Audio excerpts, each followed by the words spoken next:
Good morning, everyone. Good morning. Morning.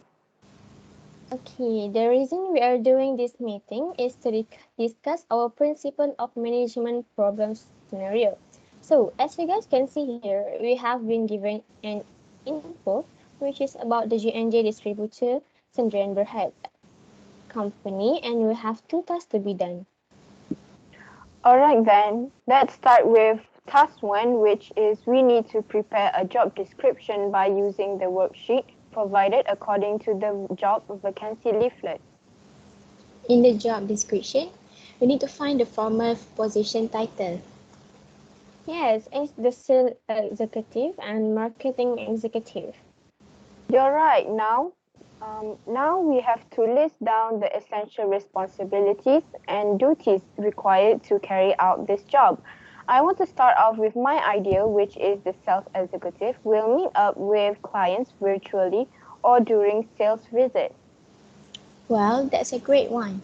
Let me add my idea too, which is that the sales executive will have to conduct market research and analysis to evaluate trends, brand awareness, and competition ventures. Besides that, I think the marketing executive needs to prepare appropriate presentations on the products and services. Good one. Next, we should add that the sales executive needs to coordinate internal marketing and an organization's culture. Those are some impressive ideas from you guys. I would like to add mine as the last one that I think we should put together, which is that the sales executive needs to maintain relationship with media vendors and publishers to ensure collaboration in promotional activities. Yes, that's great. Wow, guys, we have finally done this part. And let's move to the next one for task one. We need to find the qualifications for the job description in the relevant details in the leaflet. Does anyone have an idea for this? I have an idea. First, we should know our future employees' education level, which are fresh graduates and encouraged to apply. Yes, that's right. The second one is we should know the employees' experience, which is their working experience as a salesperson, whether in retail or general and marketing. Moreover, as employers, we need to examine their specific skills, which they need to know how to make a good communication. They also need to have presentation skills because marketing executives have a lot of things to present to their employer, especially at the end of every month. That's why they also need to fluent in multilingualism. Yep, we also should know the employees' personal characteristics, such as how independent the employees are during work and their performance driven. However, the certification of an employee is a must for an employer to know if they have a certification in fundamental of marketing, so that it will be easier for them to get this job. We need to find a person who has a license which is entitled for incentive, commission, and medical. Lastly, for job description, we should find those who have physical abilities which can drive safely to their destination. Looks like we have finished discussing for task 1. For the next task, which is task 2, we need to examine the suitable hiring method, then complete the decision-making worksheet to explain the process of decision. First, we have to complete the problems, define the problems.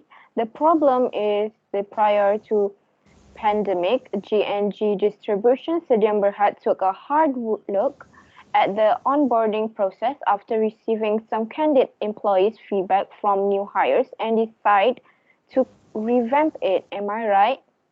Yes, Alisha, that's right. So I will continue with the objective of this decision, making where we need to choose the most suitable method for the recruitment planning. Such brilliant teammates.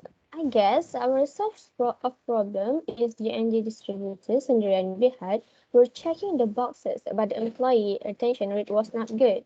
The percentage was 35%, so they lost their one and done approach the consistent of providing new hires with a single, continuous instructor legend 7-hour class. That's true, Hawani.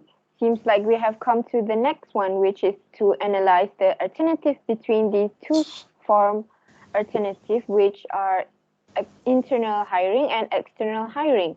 Who would like to start first? Let me start with the pros and cons for the internal hiring first. So the pros if we use internal hiring is that it can strengthen the employees' engagement by building trust with each other. Besides that, through internal hiring, we use job posting on social media or any flyers so that many people will know our offer. We also have a nomination of an employee by the manager if they know and who deserve that position.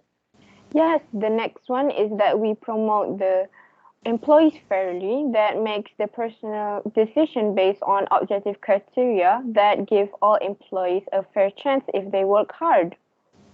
Wow, that's smart. And the last pros is provide details of the job description as it can help the employees with the responsibility and duties required of them. Lastly, for the internal hiring, we should know the cons of it. Among them are a limited pool of applicants, knowledge, skills, and abilities database, and specific training is required. They also limit the chance of new innovation and ideas, then encouraging unfair promotions. Wow, Hawani, that's true. Now let's move to analyzing the alternative for external hiring. We need to know the pros and cons for external hiring.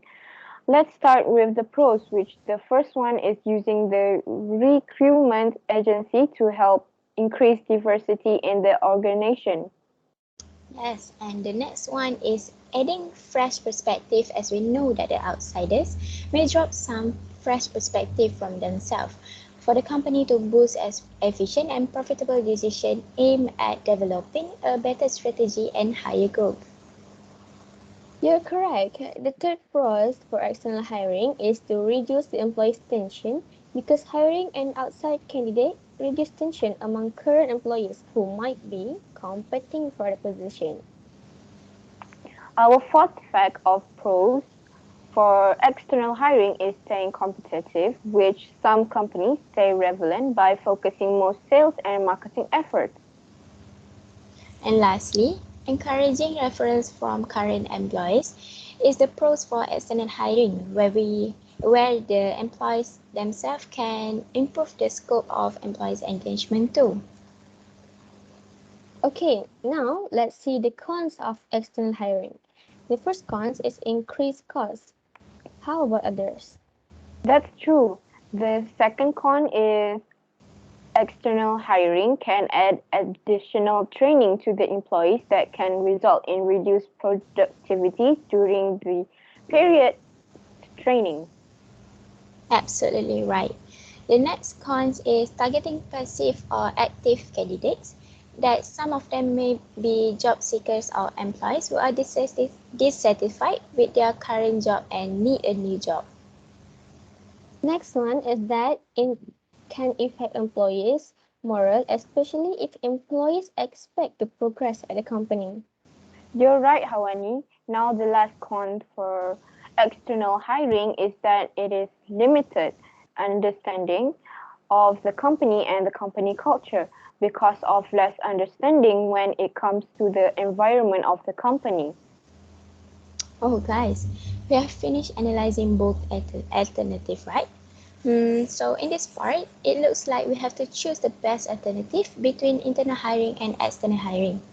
I think we should take internal hiring. What do you guys think?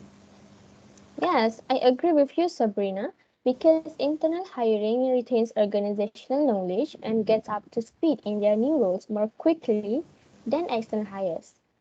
That's true. We should take the internal hiring then. That's great, guys, and it looks like we have finished our problem scenario. I think we can end our meeting now. Thank you everyone for working together to complete this task in the problem scenario. And goodbye. Bye. Goodbye.